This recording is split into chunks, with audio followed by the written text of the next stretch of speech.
On the night of April 18, 2021, at approximately 7:40 p.m., an Australian man named Mitch Kuhn was driving south along the Hume Highway near Bardia, New South Wales.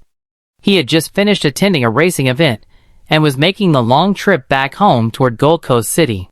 The road ahead was dark, quiet, and largely empty, the kind of stretch where drivers settle into autopilot, trusting that nothing unexpected will suddenly appear in front of them. Mitch wasn't alone. His mother was in the passenger seat, and behind the vehicle, Mitch was towing a large toy hauler, making sudden maneuvers extremely dangerous. His speed hovered around 60 miles per hour, or roughly 96 kilometers per hour, perfectly legal for the highway but unforgiving if something went wrong. And then, without warning, something did. Directly ahead of the car, standing in the middle of the highway, was what Mitch immediately recognized as a small, child-sized figure. The figure appeared to be wearing a blue parka, and for the brief few seconds it was visible in the headlights, it looked as though it was trying to cross the road. At that speed, with a trailer attached, Mitch had no real options. Slamming the brakes would have caused the trailer to jackknife. Swerving could have sent the entire vehicle rolling. There was no shoulder wide enough to escape into. His only choice was to hold the wheel steady and pray. The car missed the figure by mere inches. As soon as they passed, Mitch and his mother were both shaking. The silence inside the car was suffocating, broken only by the sound of tires against asphalt and the realization of what had almost happened. If that really had been a child, then someone was wandering the Hume Highway at night, a place where vehicles travel at deadly speeds. His mother immediately called Australian police, reporting what they had seen. Officers on the line assured her that patrols were being dispatched right away. But the image wouldn't leave Mitch's mind. Nearly 50 minutes later, at 8:29 p.m., Mitch called the police again, this time offering something critical. His vehicle was equipped with a dash cam, and it had captured the encounter on video. That's when police told him something shocking.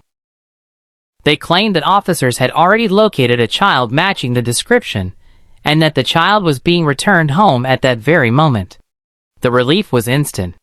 Later that night, Mitch posted on Facebook, "I felt absolutely sick when all this happened. I instantly felt so much better when I was told the kid had been collected." Believing everything had ended safely, Mitch uploaded the dashcam footage online, hoping to raise awareness about how close the situation had come to tragedy. But then, the story unraveled. As the video gained attention, the New South Wales Police Department released an official statement contradicting everything Mitch had been told. According to police records, no child was ever found.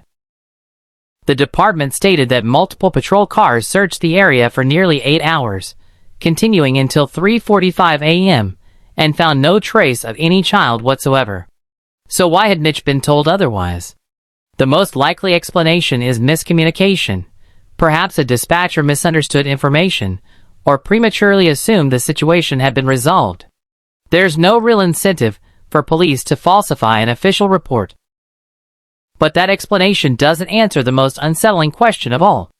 If no child was found, then who, or what, did Mitch see standing in the road?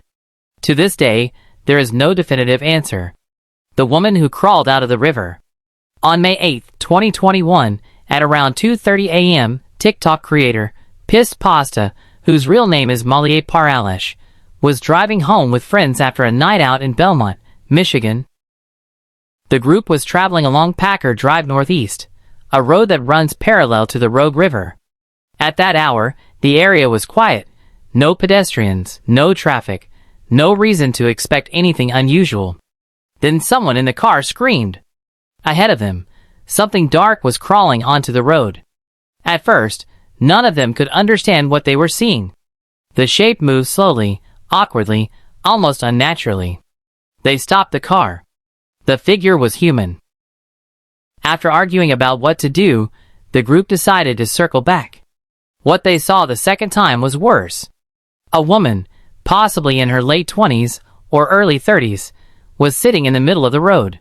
She was soaking wet, shaking, and either waving at the car or repeatedly banging her head. She was crying.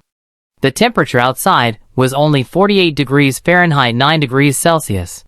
They drove past again, and this time, the woman had collapsed completely onto the asphalt.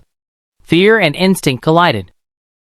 The group believed she desperately needed help, but they also feared it could be a trap or ambush. So instead of exiting the vehicle, they did the smartest thing possible. They called 911. Police and emergency responders arrived and rushed the woman to a nearby hospital. Later that morning, Mal returned to the location. The road was still wet. Water had pooled where the woman's clothes had been dripping. Nearby, fresh dig marks lined the riverbank. Investigators soon discovered her car parked behind a nearby house, close to the river. The conclusion became clear. She had likely fallen into the river, been carried downstream, and somehow swum across, dragging herself onto the road moments before being spotted. Even more disturbing were reports from local residents. Several people claimed they had encountered the woman earlier that night. Wandering yards, approaching houses, even walking directly into someone's home, calling out before leaving. Eventually, investigators identified her. She was a 28-year-old Chinese exchange student named Mei, reported missing from Kalamazoo, over 60 miles away, 2 days earlier. Mei had no memory of driving to Belmont. Doctors later suggested she experienced a dissociative fugue state, a rare psychological condition where intense stress causes someone to forget their identity and actions, sometimes traveling vast distances without memory. She survived. But had Mal and her friends arrived even minutes later, she likely would not have. The Clown on Grange Mill Lane.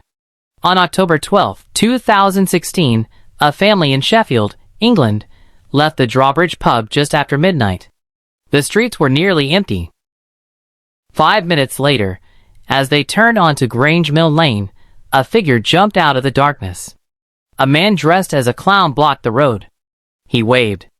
As the car stopped, the clown charged toward them. The driver panicked and reversed, and the clown sprinted after the car, full speed. Days earlier, a man named Simon Chiney had been stabbed by a knife-wielding clown, permanently disfiguring his hand. That attack sparked a wave of clown-related threats across the UK. So when the family saw the clown chasing them, they didn't hesitate. The driver floored the accelerator. The clown jumped aside at the last second. No one knows what would have happened if he hadn't. The woman lying across the road. On June 2, 2018, a police officer in Texas was driving back to the station when the car ahead of him suddenly swerved. In the road lay a woman, motionless. When approached, she stood up.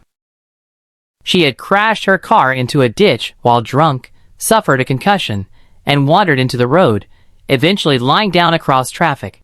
She survived? Barely. The Texarkana Phantom. On February 26, 1946, Jimmy Hollis and Mary Jean Larry were attacked by a masked man wearing a white pillowcase. They survived. The next couples didn't. Over the following weeks, a phantom killer stalked lovers on secluded roads near Texarkana, murdering them without leaving evidence. He was never conclusively identified. The figures dragging something across the highway. On January 8, 2024, a truck driver in Western Australia encountered two people dragging something across a highway. Frame-by-frame footage suggests human legs. They vanished into darkness. Nothing was found. The Uber driver who was hunted. On September 16, 2018, a New York Uber driver was chased relentlessly by an enraged man who blocked roads and attempted to force him out of his car. The chase ended only because of a police officer waiting at a red light.